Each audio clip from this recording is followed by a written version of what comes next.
Hi, it's Cliff again. What you're looking at here is my digital level, and it's sitting on the fretboard. And the reason why I wanted to show you this was because I have a rule that I charge more depending on what I'm inlaying.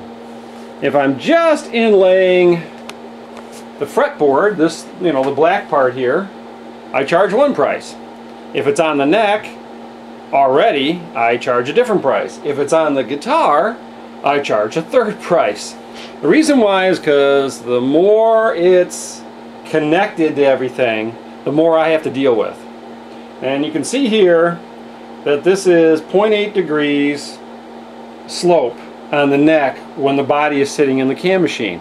That's not going to work. 0.8 degree, basically what will happen is if I do the inlay, one side of the hole will be cut too deep, and then the other side of the hole will be cut, or this side of the hole will be cut too deep, and that side of the hole should be cut too shallow. And that would make it so this inlay is not going to really work, and it'll probably get blown through, and then it would have to be fixed, and it's a whole bunch of work. So basically this neck has to be raised up a little bit until it gets to about as close to 0 as possible. And that's what I got to do. I got to come in here and raise up the back. I'm going to raise it up right behind this neck joint. If I can find the neck joint here. I'm videotaping myself today, so bear with me. There we go. Okay, I got to raise up right back here under the neck joint and raise the whole guitar until that digital level tells me 0. And it might take me 15-20 minutes to do it. So I'm going to get to that, and then we're going to cut the hole for the banner in the fretboard.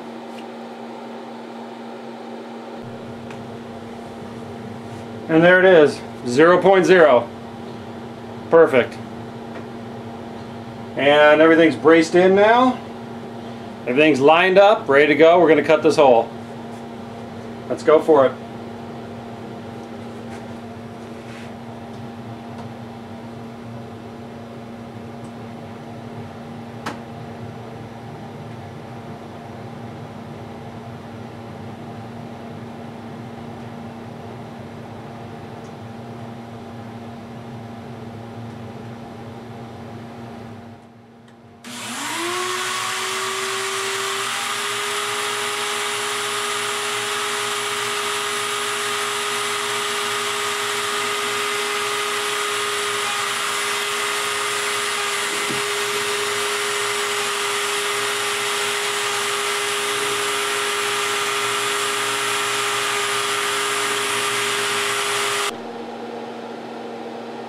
And there's the final hole.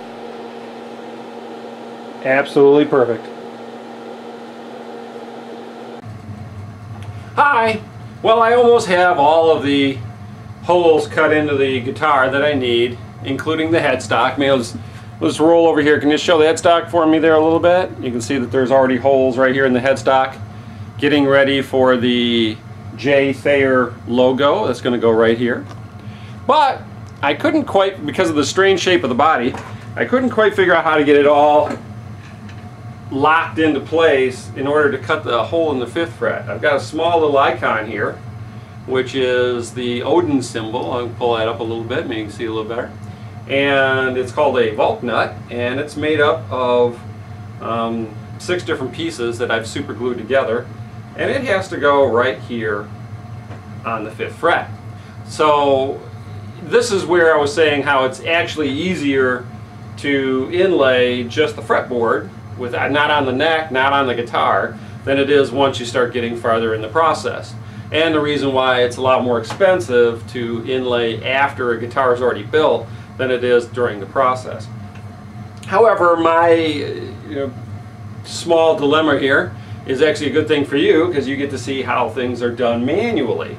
And I actually used to cut everything by hand for years. So I'm very good at it, and I know how it's done, and I know how to do it. And the nice thing about it is you get to watch me do it. Well, the first thing I'm going to do is I have to cement down the little piece to where it's going to go. I've already made a couple little marks where I want the little points to go, so I'll be real sure I get it in the right place.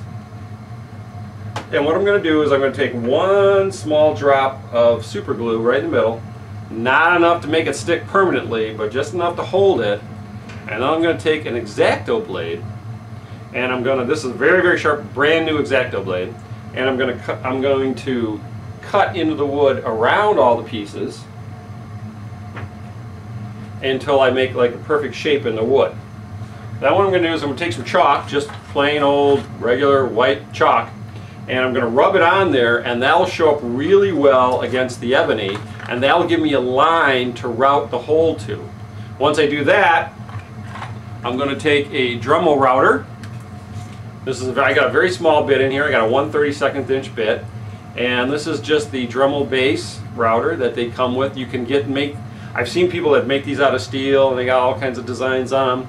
You know, there's various purposes for those. I just find this works great. This is just the one that Dremel sells themselves. And I put this up on high speed. I put it up on 22,000 RPM.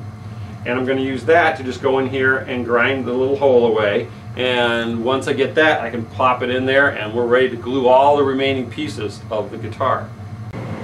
Okay, I'm just going to give it a second for that super glue to set up. I want to make sure it's just in the position I want it, exactly in the position I want it. And it is. So I'm just going to give it a little tap to make sure it's staying. Now I'm going to take this really sharp X-Acto knife, and I'm going to very carefully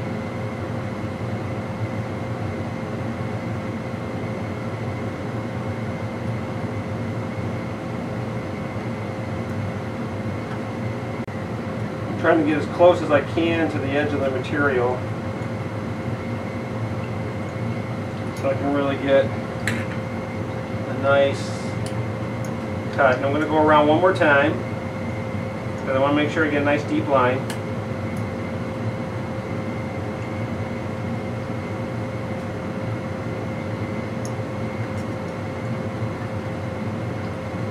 Now I'm trying to do this a little fast because I don't want that super glue to get to the point where it sticks this inlay right to the fretboard.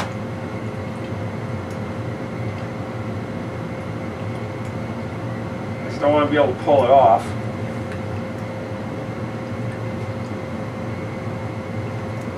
Alright. Now let's pull that inlay off. Take off any of the rest of the super glue. Now I'm just going to take some regular old white chalk,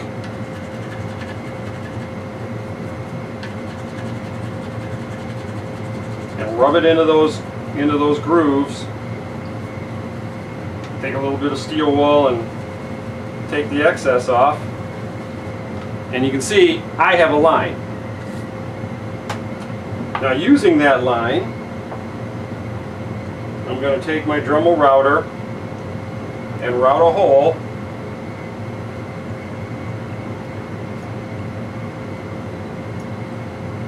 into the guitar.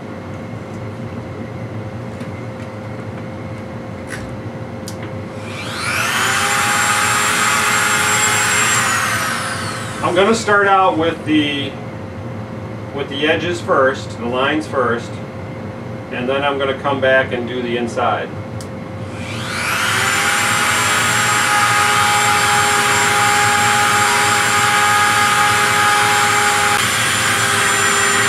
One of the things that really helps, if for some reason you can't see that line anymore, you stop cutting. A lot of people will kind of go, you know, if they get the dust in the way, they can't quite see the line anymore, they'll just kind of go, I know where the line is. No, you don't. It's always important that if you can't see the line for some reason, like the sawdust has obscured it, stop. Quit cutting in that area.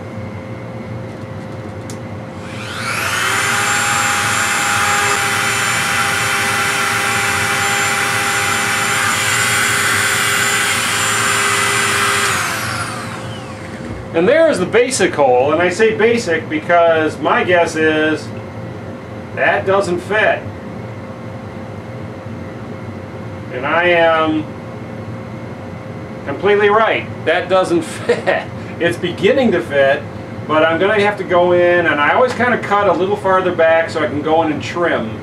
You can always take more wood off, but you can't add wood back.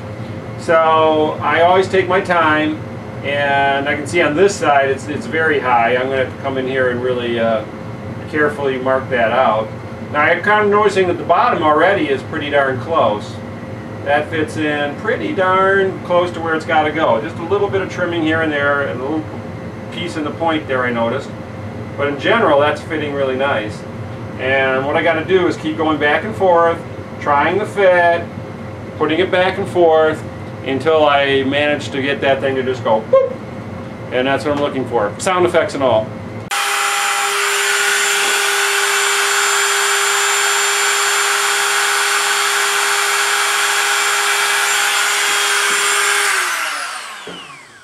And it fits. And it fits in very nice, very tight. It's going to look beautiful. Now, you can see the advantage right here of just speed-wise using the cam machine. This took me, you know, just that little spot. I mean, you know, it took me 15 minutes to route. So you can imagine if you had a whole complex neck, like some of the stuff on my website, you know, you'd be there a long, long time. And I've done that, and you are there a long, long time. It's hours and hours and hours and hours of work. But, you know, just this took me about 15 minutes.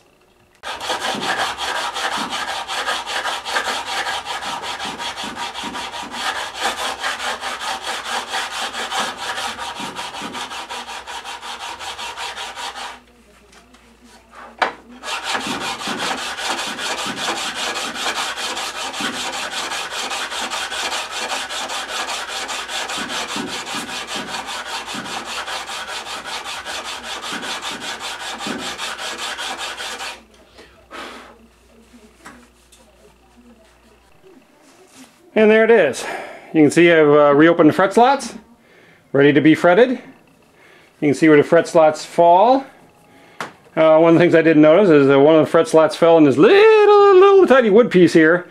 That was a pain in the neck to get in, and it looks like it's going to be totally covered up by a fret. Oh well, that's the way it works sometimes. And it looks beautiful though, and I'm ready to move on to the headstock.